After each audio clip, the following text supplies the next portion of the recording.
Inteiramente nus e com o corpo cuidadosamente pintados, encontravam-se Francisco Assis Chateaubriand Bandeira de Melo e sua filha Teresa, devorando a carne de um bispo morto num sonho delirante de Chateaubriand, jornalista e um dos homens mais poderosos do Brasil, que encontrava-se na realidade em estado terminal na clínica Dr. Eiras, no Rio de Janeiro, em 26 de fevereiro de 1960. Assim começa o primeiro capítulo do livro do jornalista Fernando Moraes, sobre o grande homem que mudou a história da imprensa brasileira.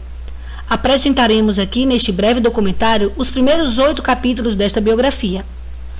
Assis Chateaubriand nasceu em Umbuzeiro, Paraíba, em 4 de outubro de 1892, dia de Francisco de Assis, o qual herdou o nome. Já Chateaubriand era um apelido de seu avô paterno, grande admirador do poeta francês. Além de feio e magrelo, o garoto era gago, o que arrancava gozações e risos das outras crianças.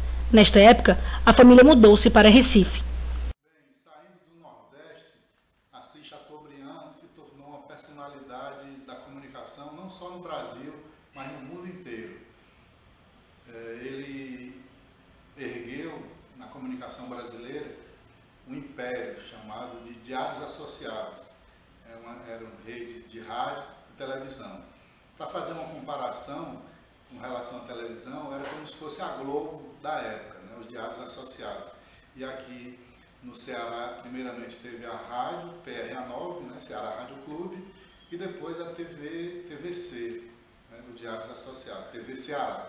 Entrou para a Faculdade de Direito e conseguiu um emprego de aprendiz em O Pernambuco. Naquela época, o jornalista vivia mais de polêmicas que de notícias. E Chateaubriand, agora no Jornal do Recife, fez parte deste contexto escrevendo seu primeiro artigo político e polêmico, que não foi visto com bons olhos por seu patrão e acabou demitido. O garoto era cada dia mais reconhecido e escrevia para diversos jornais. Durante 2 anos, a atividade principal do paraibano foi o Jornal Pequeno. Foi como repórter do Jornal Pequeno que Chateaubriand voou pela primeira vez. Associados com Assis Chateaubriand. Ele praticamente inaugurou também essa questão da revista impressa, que era a revista O Cruzeiro, que era ligado, né, ao sistema também. Então era rádio, jornal e também tinha a revista O Cruzeiro, que era a revista que vendia muito mais do que as revistas vendem hoje em dia, apesar da população ser menor. Então o Chateaubriand foi fundamental para esse tipo de comunicação e para a história do jornalismo brasileiro em geral.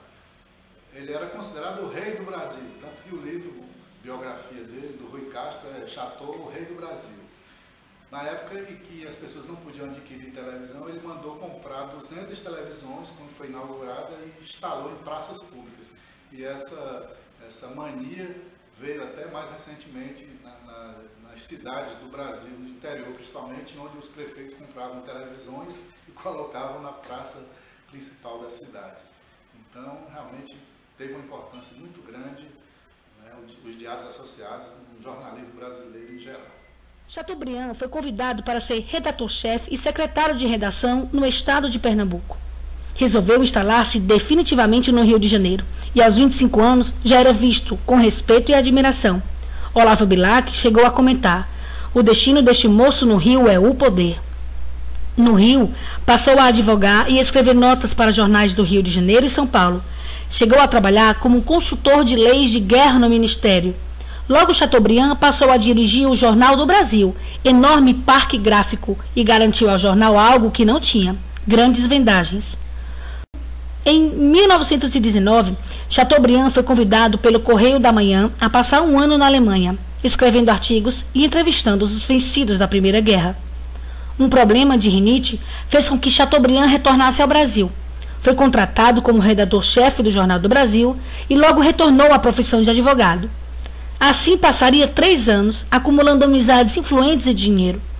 Em uma de suas viagens a São Paulo, recebeu um telefonema do conde Francisco Matarazzo, grato por um artigo escrito por Chateaubriand 2 anos antes. Ali nascia uma amizade sólida e rendosa. Ainda em 1922, Chateaubriand testemunhou o evento que ficaria conhecido como a Revolta dos 18 do Forte. Acompanhou e apoiou a Revolução de 1924 em São Paulo e o surgimento da coluna Prestes. Neste ano, com 32 anos de idade, Chateaubriand conseguiu comprar O Jornal, com empréstimos e venda de ações de influentes amigos. Contratou as maiores inteligências do país, como Epitácio Pessoa e Capistrano de Abreu, para trabalhar em seu jornal. Na expectativa de inovar e criar uma rede de jornais em todo o país, Chateaubriand percebeu que somente o dinheiro adquirido com a vendagem dos jornais não seriam suficientes. Decidiu investir em reportagens e publicidade, algo raro na época.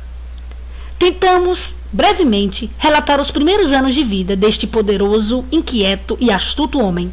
Chateaubriand jamais será esquecido.